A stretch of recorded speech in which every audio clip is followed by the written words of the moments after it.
Hello, everyone, and welcome back. If you're new here, you're welcome. If you're returning, you're welcome. Today, we are not cooking, but we are talking about this beauty right here. Yes, it's a part of healthy lifestyle. We're talking about our hair.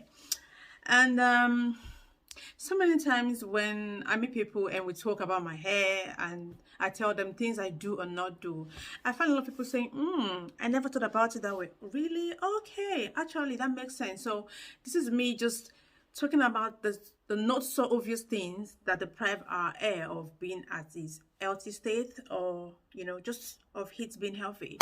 First of all, we have to just acknowledge that genetics plays a huge role in so many things in our life. But yes, genetics plays a huge role, but there are some things we can do to help our hair grow. Just like with your dieting, with every other thing, there's so many things we can do that actually works with whatever genetics we are working with.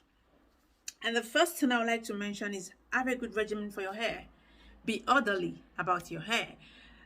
Plan for your hair. The same way you have a timetable, food timetable, the do's and don'ts for your hair, have a do and don't for your hair. Care for your hair. If last month I applied it to my hair, I know this month there's no it. Literally. For the next 3 months, no it. So if I put my hair in this slicky form like I straightened it last month, which involves a lot of it, I know for the next 3 months there's no it. That's me having a good regimen for my hair. And it brings me to my second point, which is pampering your hair. Pampering your hair cannot be underestimated. It goes a long way in your hair being healthy or not. And when you pamper your hair, it involves you consciously taking note of what's happening to your hair. The same way, okay, I don't want to take too much sugar, I don't want to do too much of salt. The same way you need to acknowledge that, okay, this is too much for my hair, this is good, this is bad for my hair. For instance, I'm pampering my hair tomorrow, and I took out my hair probably 3 days ago, so it's shrinking. This is not fully combed out already, and I am not combing it out because part of my pampering routine is putting less of stress of combing my hair for no reason. So I was able to put it in this way without really combing it or applying any heat to it. Now, pampering would be me literally, before I wash my hair for the next do, I put in a lot of leave-in conditioner. I put a generous amount on my hair. I cover it up for hours, and I like to just play with my hair.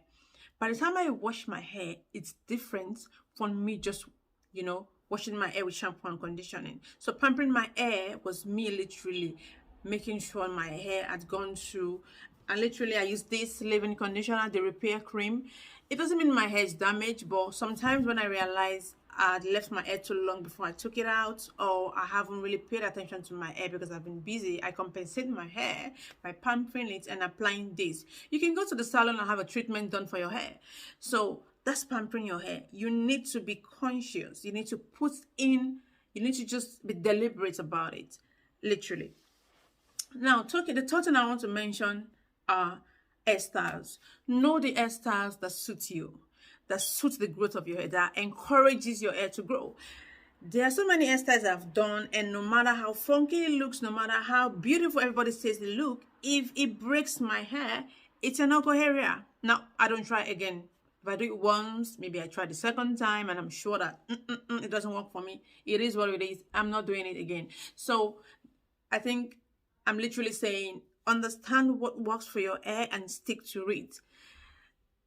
Don't be too carried away with, I want everything I see on everybody's hair, I want to try it on my hair. Not everything works for everybody. So I literally stick to what works for me. And my fourth point would be protective style. Now, protective styling, we've had it a million times, but you need to be careful. Now, what is protective styling? It's me literally protecting my hair from too much manipulation, too much air, dust, I don't know, depending on your routine. Now, the best protective style for me my go-to are box braids, big braids, kinkin braids, or Ghana weaving.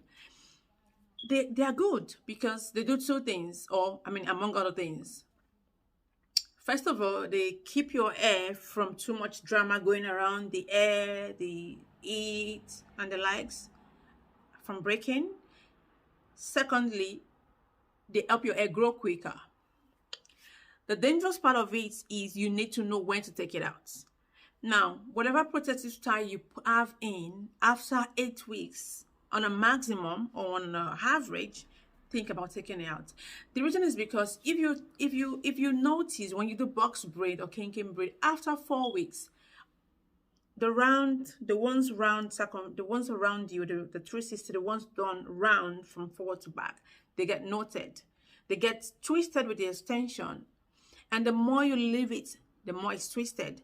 Now, after 4 weeks, take out those twisted ones, especially at your edges here, left, right, here. Check it next time if you haven't noticed it. Take them out and just lay your edges with gel. Or gel. Now, if you do that, and then the next 4 weeks, that's after 8 weeks, you take out your braid, if you haven't taken it out yet, you lose less hair. If you leave your whole hair for 8 weeks, some people even leave it for 3 months before you take everything out, you tend to lose a lot of more hair. And that's because it's all knotted together, and no matter how much apple cider vinegar you use to soften it or whatever, you end up losing a lot of hair. So yes, protective styling is beautiful and it's good, but be careful how you do it. Do it and take note of what works for you, when to stop what. When my hair is getting twisted, knotted, nah. We're literally done. Right. So that brings me to my next point of losing your edges. It's a common thing I see, and sometimes it's not genetics, it's us. And I would say these wigs have a huge role to play in you losing your edges. Before you roll your eyes, let me explain. Now, you put on wig, frontal, closure, wave on. Closure is even worse because you have to lay it down, you glue it, literally. You're covering your hair, literally, for hours. You're covering everything up. That's it, and it damages the hair. Now, it's not just that you're covering it up. There's no air blowing into your scalp. There's a lot of sweating sometimes going on depending on the time of the year and where you're living.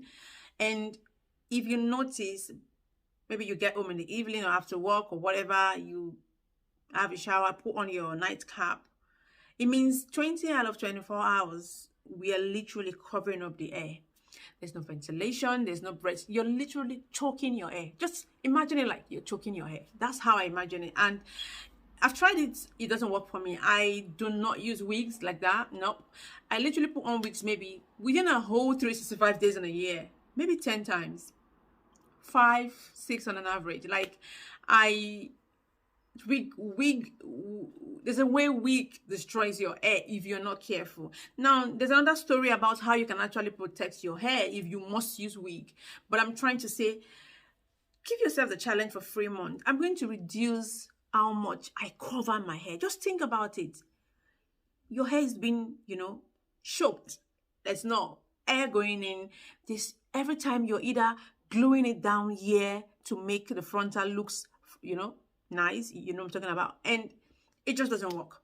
No, it doesn't work. So yeah, another point of mine would be invest in oil.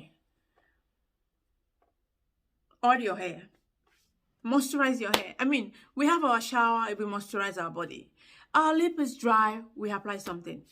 Apply the same thing to your hair. Like, your hair needs it, because when your hair is dry, dandruff comes in, and with dandruff and itching, your hair breaks. So there's so many oil that works for your hair.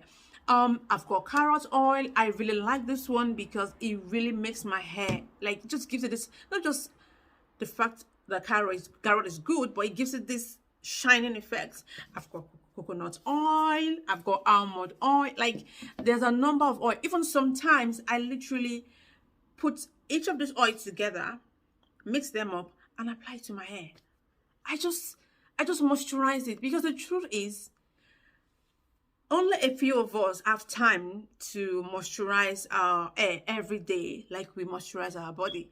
But if part of your regime is, okay, 2 or 3 times in a week, I would oil my hair, your hair will actually go a long way, a really long way, than you leaving your hair to be dried out. So yes, try that out. Another thing is the weather.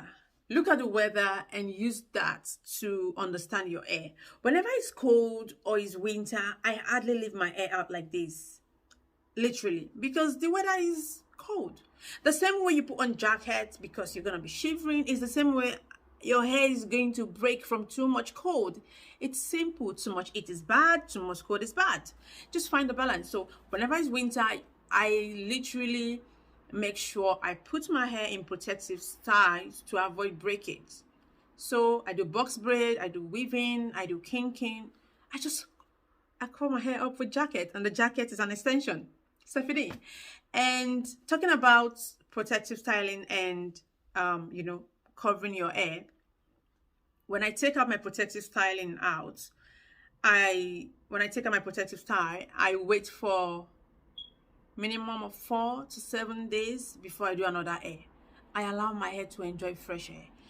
Even during winter, I might just reduce it to 3 or 4 days, but when it's like summer or autumn, I can leave it for seven days. So depending on, there's so many factors that actually come in place. What's happening? What am I doing that week? Is it a free week for me? Am I extremely busy? Do I have time to leave my hair open? So protective styling, weather, check the weather, check what is good for you.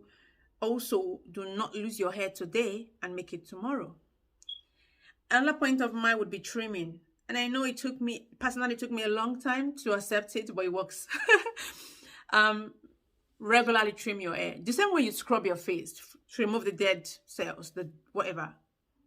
When you have, I lost a big chunk of my hair last year because somebody, you know, deceived me, and I used the texturizer for my hair, and she said it was just to make your hair, you know, a bit softer because I have the, you know, extremely fussy hair. And she used it, and my hair thinned out, and oh my god, it was really painful. But yeah, we're back to we're getting back on track. So yeah,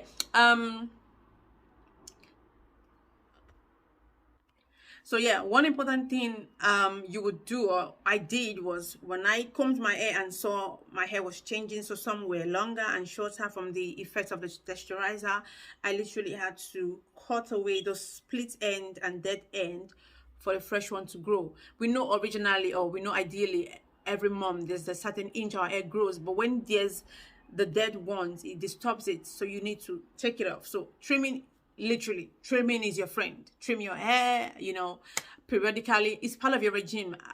Have a timetable. This is how I trim my hair, for instance, every 2 months, every 3 months. And you know, all these things I'm saying, you probably have had people mention it, but you need to actually consciously put them into place. Just try it for like 3 months. For the next 3 months, I'm going to reduce manipulation on my hair, you know, pamper my hair, invest in oil, moisturize my scalp the more.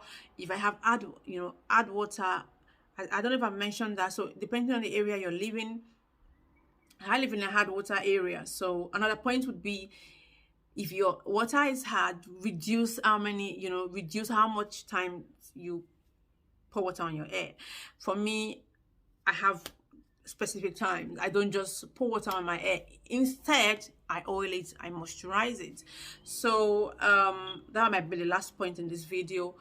You know, so I live in an hard water area, and I do not pour water on my hair every time. So I think the key point, or the summary of this video, is there are little things that actually affect our hair, and over time they become huge. They cause huge damages to our hair. So like I said, have a good regimen for your hair. Be orderly about your hair. Have a timetable for your hair. Let's put it that way. Pamper your hair. You know, go to the salon, get a treatment for your hair. Get egg treatment, you know, get damage treatment, get heat treatment for your hair. Know hairstyles that work for you. You know, focus on those hairstyles. Know when to take out those hairstyles so they don't break your hair in, you know, when you're trying to actually protect, you don't end up breaking your hair. Know the environment you live. Know when to leave your hair out for a week, or when to leave it for just 3 days. you know hairstyles that don't suit you, that do not work for you, and you shouldn't actually do them. Know the water, how it works with your hair. Invest in oil. Oils are good. Trim your hair. And wigs is not for everybody.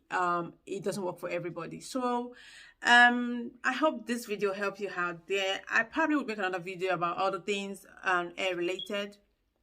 Before you go, I would like to say, please subscribe to my channel. I'm trying to grow the channel, and the subscription button doesn't bite and there's no fee for it. Please like, comment. I will be responding to comment down below what you're doing with your hair or what you think works better for you. And please hit the subscribe button. And until my next video, stay safe and remain blessed.